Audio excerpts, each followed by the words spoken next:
Stale vinyl and cheap pine cleaner couldn't mask the stench of fragile egos.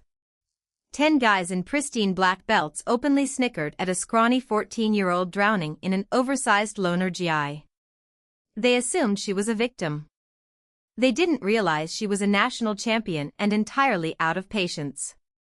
Fluorescent lights hummed overhead with a sickly oscillating buzz casting a jaundiced glare over the Coastal Athletics Martial Arts Center. The space felt less like a dojo and more like a repurposed tax accountant's office. A single wall of floor-to-ceiling mirrors reflected a sea of royal blue puzzle mats, most of them peeling at the interlocking seams, trapping decades of dead skin and dried sweat. Evan Mercer stood near the heavy bags, trying not to breathe too deeply. She was 14, though her slight frame and sharp, bird-like collarbones usually made people guess 11. She wore a stiff, bleached white loner GI from the front desk's Lost and Found.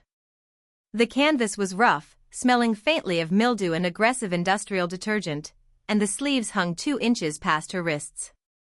She rolled them up, but the thick fabric kept sliding back down, scratching against her knuckles. She wasn't supposed to be here.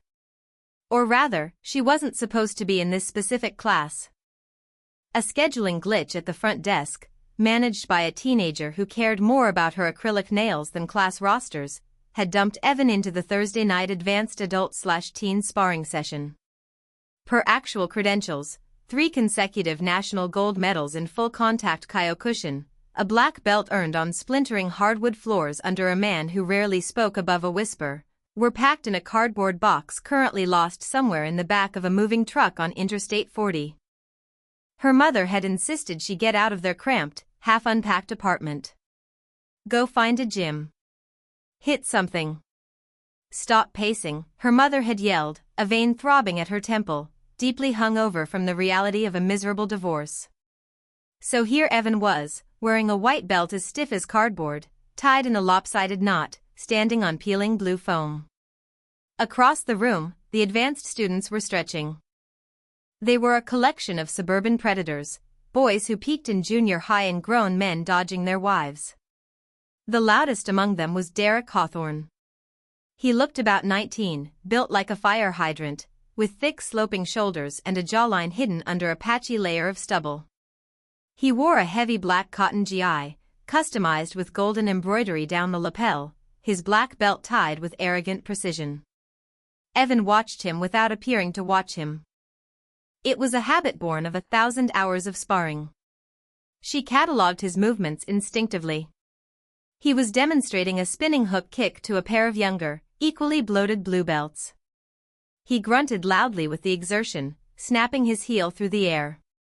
He drops his left hand, Evan thought, her brain automatically highlighting the mechanical flaw. He drops his hand, he plants his pivot foot flat, and he telegraphs the spin by throwing his shoulder first. It was a garbage kick. Flashy. Useless against anyone who knew how to step into the pocket rather than back away. But the blue belts murmured in awe, and Derek smirked, adjusting his belt with a sharp, performative tug. All right, line up. The voice belonged to Marcus Bennett, the head instructor. He emerged from the back office holding a clipboard and a half-empty mug of coffee. Marcus was in his late 30s, sporting a fading athletic build that was rapidly surrendering to a diet of fast food and administrative stress. He walked with a slight limp, an old knee injury he probably talked about too much. The class scrambled to the center of the mats, organizing themselves by rank. The black belts took the front. Derek stood dead center, chest puffed out, exuding the heavy scent of Axe body spray and spearmint gum. Evan didn't move. She stayed by the heavy bags, a small, pale ghost in oversized canvas. Marcus looked up from his clipboard, his brow furrowing as he spotted her. He sighed, a wet, rattling sound. Hey, kid, you're in the wrong hour. Fundamentals is on Tuesdays. The front row turned. Derek leaned over to the guy next to him, a tall, gangly black belt with acne scars, and muttered something. The gangly guy snorted a sharp, ugly sound that echoed off the mirrors. Evan felt a familiar, crawling sensation at the base of her neck. Social anxiety. It was the great paradox of her life. Put her in a ring with a heavily padded opponent trying to take her head off, and her heart rate barely climbed. Make her the center of attention in a room full of strangers? Her stomach turned to battery acid. The front desk put me in here, Evan said. Her voice was raspy, quieter than she intended. She cleared her throat, hating the weakness in it. They said it was open mat for the second half. It's full contact drills, Marcus said, rubbing his temple. He looked at the clock. Look, just stay out of the way. Do some sit-ups. Don't touch the heavy bags. The brackets are loose. Evan nodded once, staring at the floor.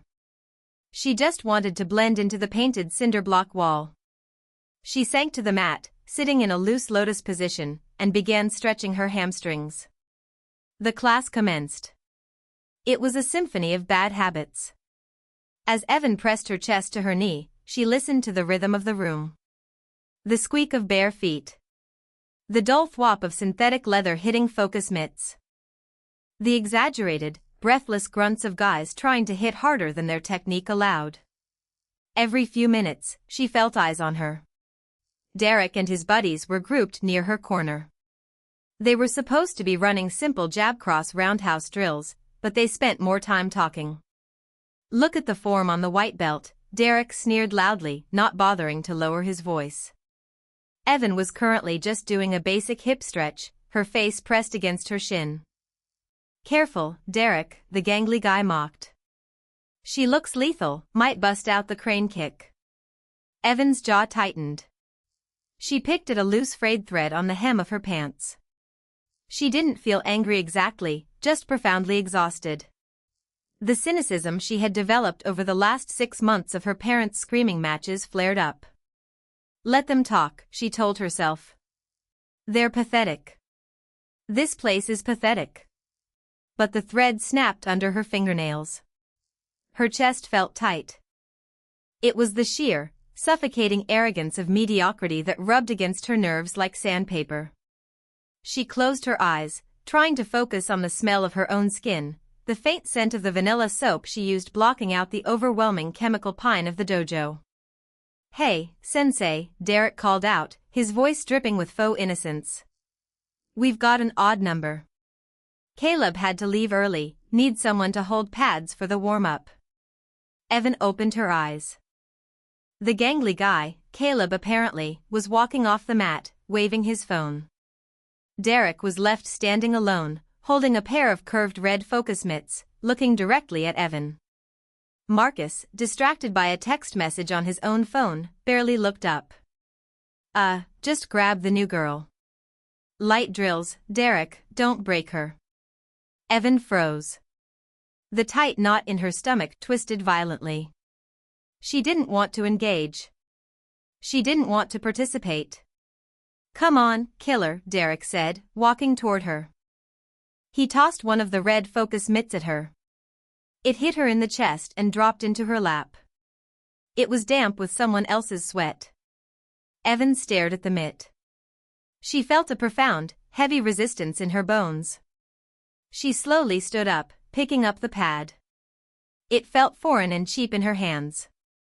Put them on, Derek commanded, sliding into a loose, arrogant stance, bouncing lightly on his toes. I'll go 10%. Just hold them up at face level. If you get scared, just close your eyes. Evan slid her hands into the mitts. The Velcro scratched her wrists. She raised her hands, setting them at a standard, neutral height. She didn't say a word. She just looked past Derek's shoulder, fixing her gaze on a smudge on the mirror behind him. Derek began to move. He was fast. Evan would give him that, but it was a chaotic, uncontrolled speed. He threw a quick jab-cross combination. Smack, smack. The force reverberated through Evan's forearms, but she absorbed it effortlessly, shifting her weight half an inch to ground the kinetic energy through her heels into the mat. Derek frowned slightly. Most beginners got knocked off balance by his punches, even when he pulled them. He assumed he just hadn't hit hard enough. A little higher, kid, he barked, tapping his own chin. I'm not aiming for your chest. Evan raised the pads an inch. She was actively trying to look incompetent. She let her shoulders slump, her stance narrow and wobbly. She wanted this over with. She wanted to go back to her empty apartment and sleep. Derek threw another combination. A double jab, followed by a heavy right hook. Smack, smack. Crack. He put real weight into the hook. It was a bully's punch, designed to intimidate, to jar the padholder's shoulders and assert dominance. Evan felt the vibration shoot up to her collarbone. She let her left arm collapse slightly, acting as though the blow had overwhelmed her structure. She stumbled back half a step, biting the inside of her cheek. Whoa. Hold your ground, Derek laughed, looking over his shoulder at the other black belts. A few of them chuckled. You gotta brace yourself. Put your weight into it. Okay, Evan muttered, her voice flat, devoid of any inflection. Let's try some kicks, Derek said. Hold them together against your stomach. Evan brought the pads down, crossing her forearms over her solar plexus. She hated holding for kicks, especially from amateurs. They never had control. Derek stepped back. He didn't bother setting up the strike. He just planted his left foot, wound up his hips, and threw a massive, sweeping roundhouse kick with his right leg. Evan read the movement before his foot even left the floor. Hips are too open. Knee is swinging wide. It's a baseball bat swing. No snap. The shin crashed into the pads. Derek had thrown it with at least 70% of his power.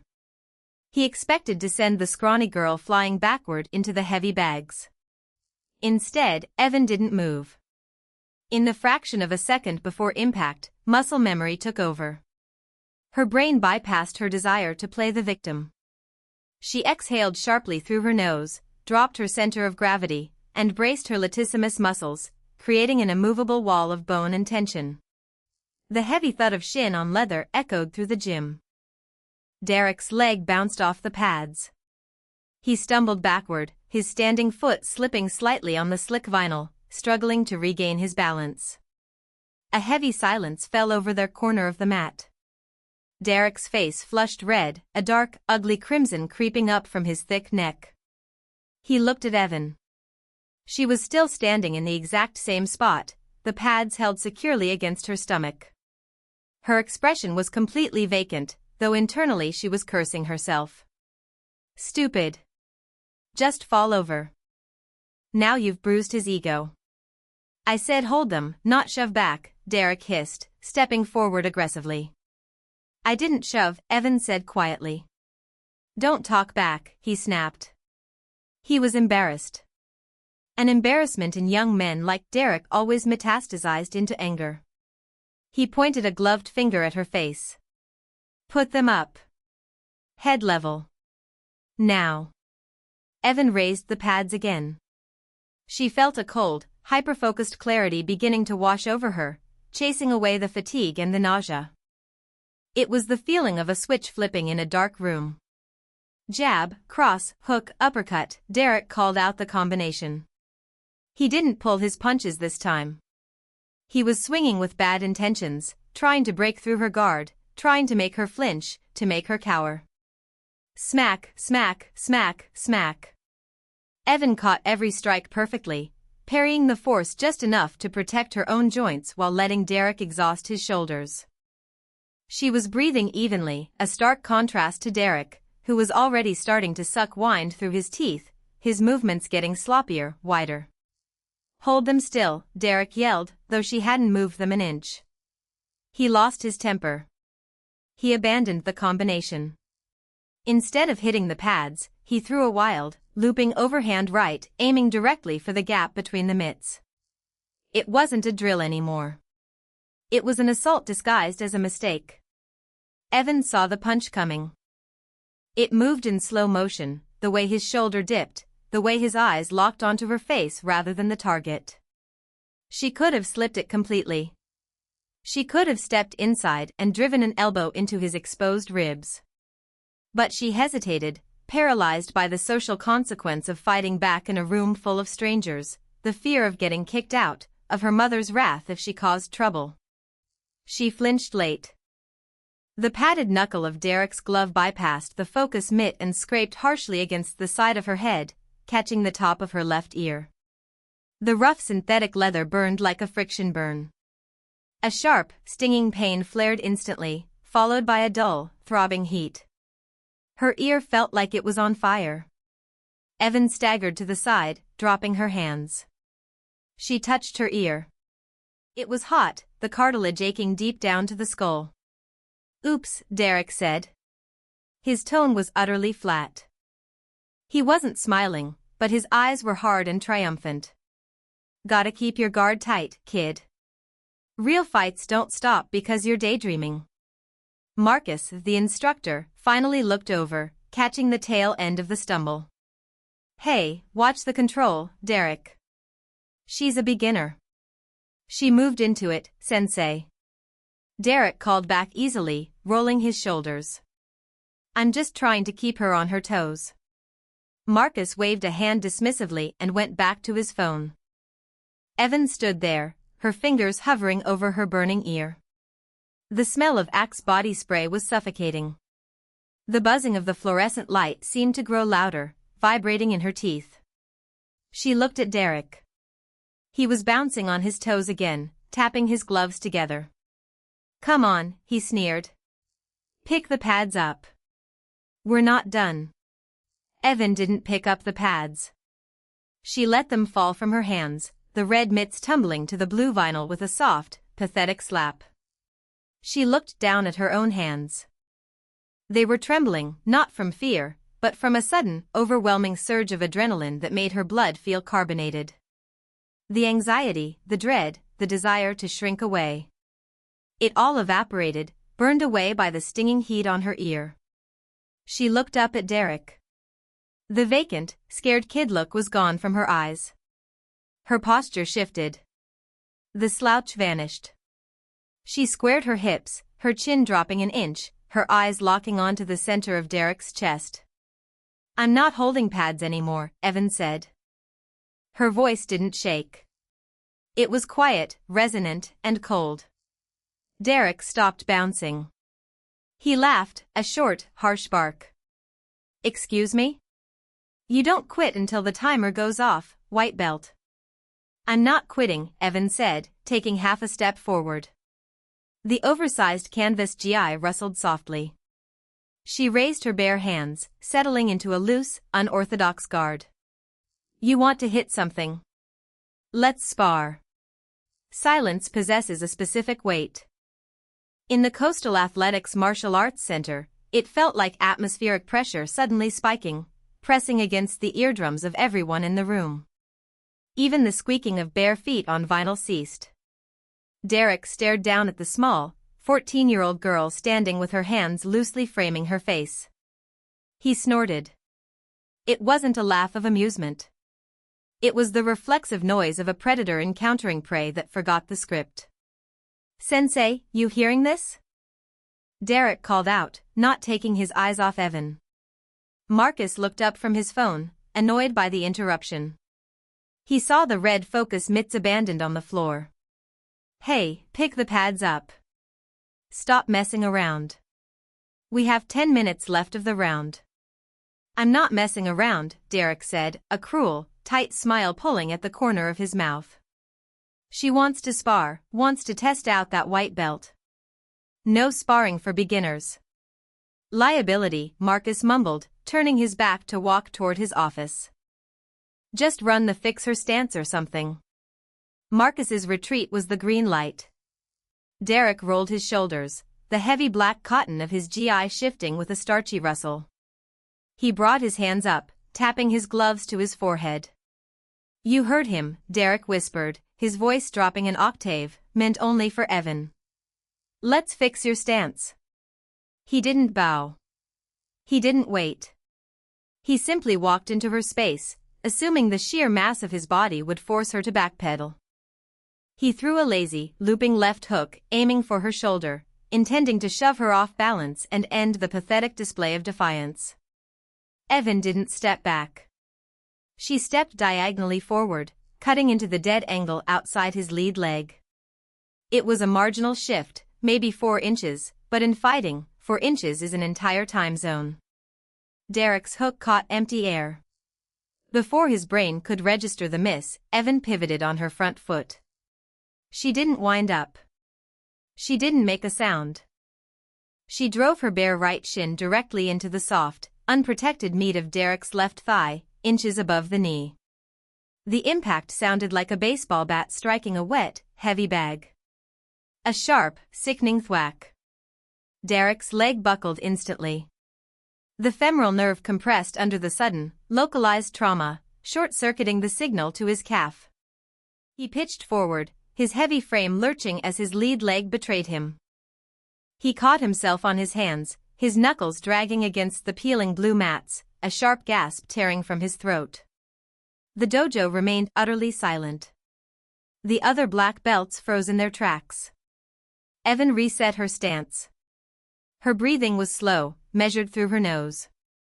The adrenaline was a cold, metallic taste in the back of her mouth. Her shin throbbed dully, a familiar grounding pressure. Derek scrambled upright. His face was no longer red with embarrassment. It was pale with shock, rapidly giving way to blinding, irrational fury. He favored his left leg, keeping his weight shifted entirely to his right. "You little," he spat, abandoning any pretense of control. He lunged. It was an ugly, desperate charge, his heavy arms swinging in wide, chaotic arcs. He threw a massive right cross, putting all 200 pounds of his suburban rage behind the glove. Evan watched the punch materialize. The dropped shoulder. The flared elbow. The telegraph was so loud it was practically screaming. She didn't block it. Blocking a 200-pound teenager when you weigh 95 pounds is bad physics. Instead, she slipped inside the punch. The rough leather of his glove grazed the hair on the back of her neck as it sailed harmlessly over her shoulder. Now, she was entirely inside his guard. The smell of spearmint gum and stale perspiration was suffocatingly thick. Derek's momentum carried him forward, his ribs completely exposed. Evan planted her heels, grounding herself onto the concrete subfloor beneath the cheap foam mats. She fired a short, compact left hook directly upward, driving her knuckles deep into the soft tissue just below his right ribcage. The liver. It wasn't a punch designed to break bone. It was a strike designed to shut down organs. The fist sank into his abdomen with a muffled thud. Evan felt the resistance of his abdominal wall cave. She immediately followed it with a right elbow, snapping the joint upward in a tight, vertical arc, catching the underside of Derek's jaw. His teeth clicked together audibly. Derek's body simply stopped functioning. The liver shot drained the oxygen from his blood, causing a systemic, involuntary shutdown of his nervous system. His hands dropped to his sides. His eyes rolled up slightly, showing a crescent of white, and his knees folded like cheap card tables. He collapsed straight down. He hit the mat with a heavy, unceremonious thud, curling immediately into a tight fetal position. He wasn't screaming. He couldn't. He was paralyzed by a deep, radiating agony, his mouth open in a desperate, silent attempt to draw air into lungs that refused to expand. Evan stood over him. She didn't feel like a champion. She didn't feel a surge of heroic vindication. She just felt deeply, profoundly tired. Her knuckles ached, the side of her ear still burned from his earlier cheap shot. She looked down at Derek, watching the sweat bead on his forehead as he gasped for air, his embroidered black belt twisted uselessly around his waist. A sharp, ugly spike of self-loathing pierced her chest. She had let him drag her down. She had let a loud-mouthed amateur break her discipline, provoked by a fragile ego and a bad day. Her old instructor back home would have made her do knuckle push-ups on raw hardwood until her hands bled for losing her temper outside a tournament setting. "Hey, hey!" Marcus's voice finally shattered the silence. The instructor was sprinting across the mats, his bad knee forgotten. He skidded to a halt next to Derek, dropping his clipboard. It clattered loudly against the vinyl. "What did you do?" Marcus yelled, looking from Derek's agonizing curled form to Evan's blank, pale face. "What the hell did you just do?" The other students finally broke their paralysis, crowding around, their faces a mixture of horror and bewildered awe. Caleb, the gangly black belt who had been mocking her earlier, stared at Evan as if she had just grown a second head. He rushed her. One of the blue belts muttered from the back, his voice small. He tried to hit her real hard, and she just stepped inside. "Call an ambulance," someone else whispered. "He just got the wind knocked out of him," Evan said. Her voice sounded strange in her own ears, dry, raspy. "It's a liver shot. He'll breathe in about 20 seconds. Give him space." Marcus looked up at her, his face flushed with panic and indignation. "You're a white belt. You're 14. How do you know that? Are you crazy? I could call the cops for assault." "He hit me first, Sensei," Evan stated, pointing a single bruised finger at her red, swollen ear. "During a drill, you were watching your phone." Marcus opened his mouth to argue, but the words died in his throat. He looked at the bags, at the peeling mats, at Derek, who was finally beginning to draw shallow, ragged, weeping breaths, his face pressed against the damp vinyl. Evan didn't wait for a dismissal. The air in the room was suddenly unbearable, choked with the smell of cheap cleaner and panicked sweat. She reached down to the stiff, lopsided knot of her white belt. She untied it with a single pull. The stiff cotton fell away. She uncrossed the oversized lapels of the loner GI top, slipping it off her shoulders. Underneath, she wore a simple, faded gray t-shirt. She let the heavy white canvas drop to the floor right next to Derek's head. "I won't be coming back on Tuesdays," Evan said quietly. She turned and walked away. The sea of black and blue belts parted for her without a word, stepping back to avoid her path. She didn't look at the mirrors. She didn't look back at the instructor trying to coax his star pupil off the floor. She pushed through the heavy glass double doors of the dojo and stepped out into the evening air. The transition was jarring. The suffocating heat of the gym vanished, replaced by the cool, damp breeze of an impending coastal storm. The parking lot smelled of wet asphalt and fast food exhaust from the drive-thru next door. Her mother's dented silver sedan was idling by the curb. The passenger window was rolled down. Her mother sat in the driver's seat, smoking a cigarette. Her eyes red-rimmed behind large sunglasses despite the fading light. Evan pulled open the heavy car door and slid into the passenger seat, the cheap fabric scratching against her bare arms. Her mother took a long drag of her cigarette, not turning her head. "Well, did you hit something? Do you feel better?" Evan looked out the window, watching a stray plastic bag skitter across the cracked asphalt. Her knuckles throbbed.